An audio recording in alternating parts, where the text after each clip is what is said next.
The wisdom gained from experience often provides a different perspective into our past decisions. In this episode, Graham ponders the question, should there be redemption if one has acted in innocence? Julie just arrived at the Promisland.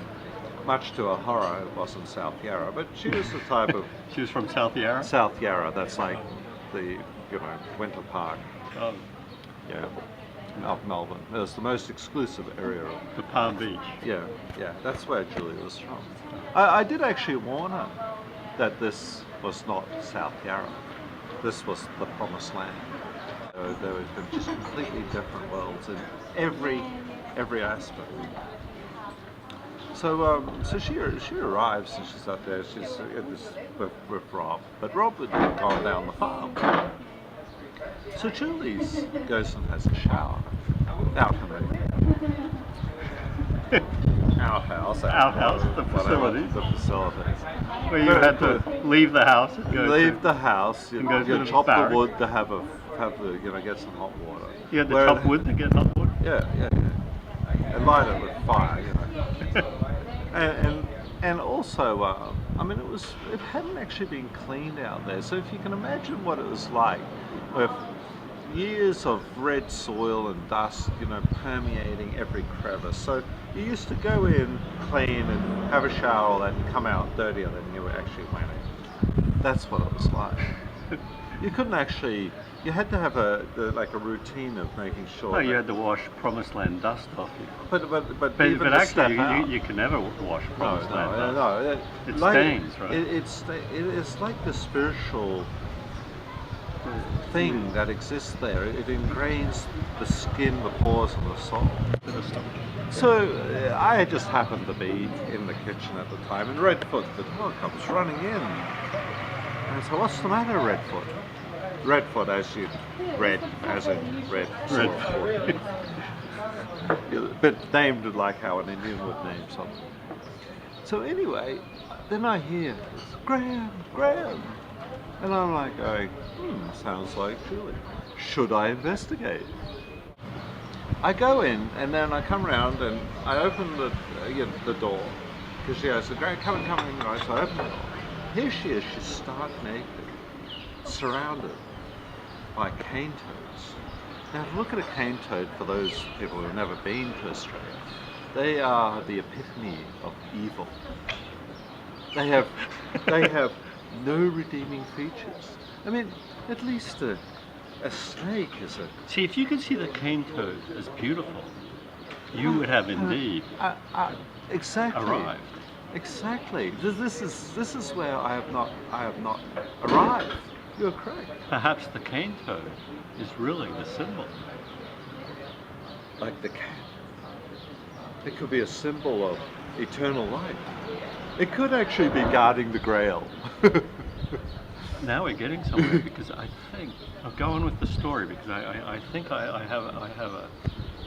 So anyway, so I arrived there, and here's Julie surrounded by cane toads.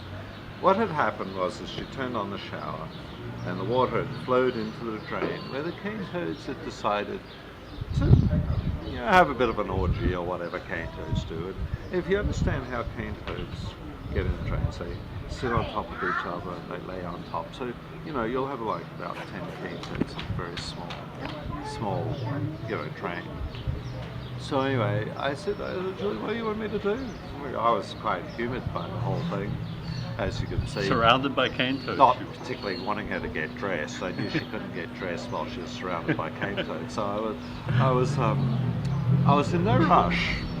She says, "Oh, you got to get rid of them."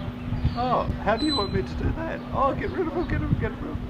And so by this stage, I was starting to feel a bit sorry for her. Maybe I was starting to, get a little bit concerned by her heightening hysteria, as you can imagine. So I get this broom and I sort of chase them out.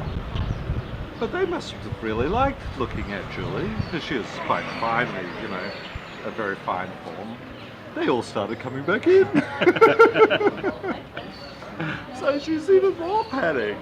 I said, "Well, what do you want me to do?" She said, "Well, you need to shoot them." Shoot them? Shoot them. I said, you want me to shoot them? So anyway. When really you should have embraced them. Well, I didn't know that at the time, and this in here obviously lies a lot of my issues. You mean shoot the most spiritual of all creatures? I murdered the most spiritual of all creatures, the cane toad. What did you do? You went and got... Well, I went to my rather extensive, armory. I looked at a few rifles and realised that they were a little bit too powerful to be shooting cane toads with. You know, I didn't particularly want to blow, enormous chunks of earth out of the ground or concrete or whatever. So I settled on a 22, being the smallest caliber that I had at the time. I figured that would do the job. What I didn't actually count on was how that bullet would react with the cane toad. Oh no. Yeah, well, had they been a less spiritual being, maybe it would have been different. So anyway, I chased them out individually and lined them up on this cement outside. You executed? And I executed them on instruction from Julie. And I fired, and the bullet would go through, explode, lift the toad's skin, which was all that was left. And the skin would just fly through the air. It's an extraordinary thing.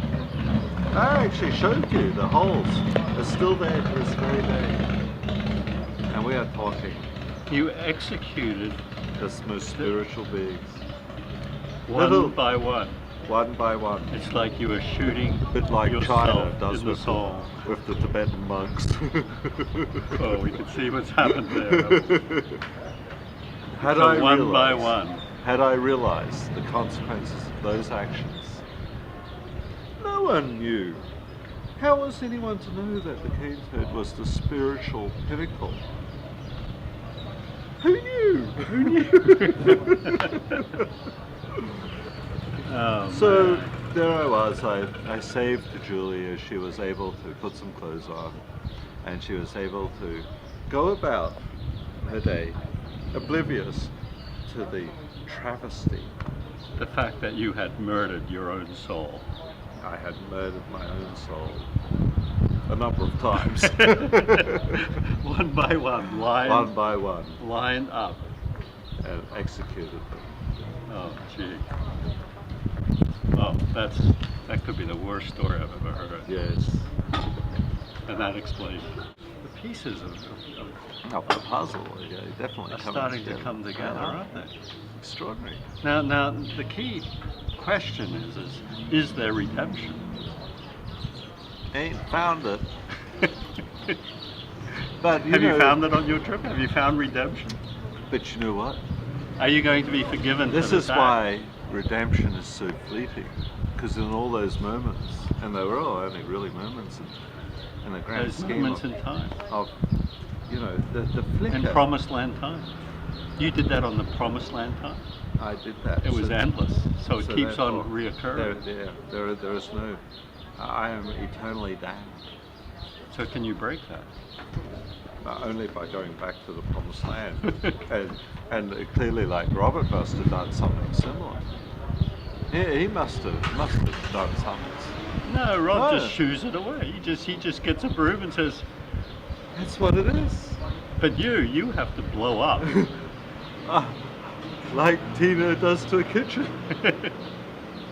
You just, oh gee. That is. So that explains everything.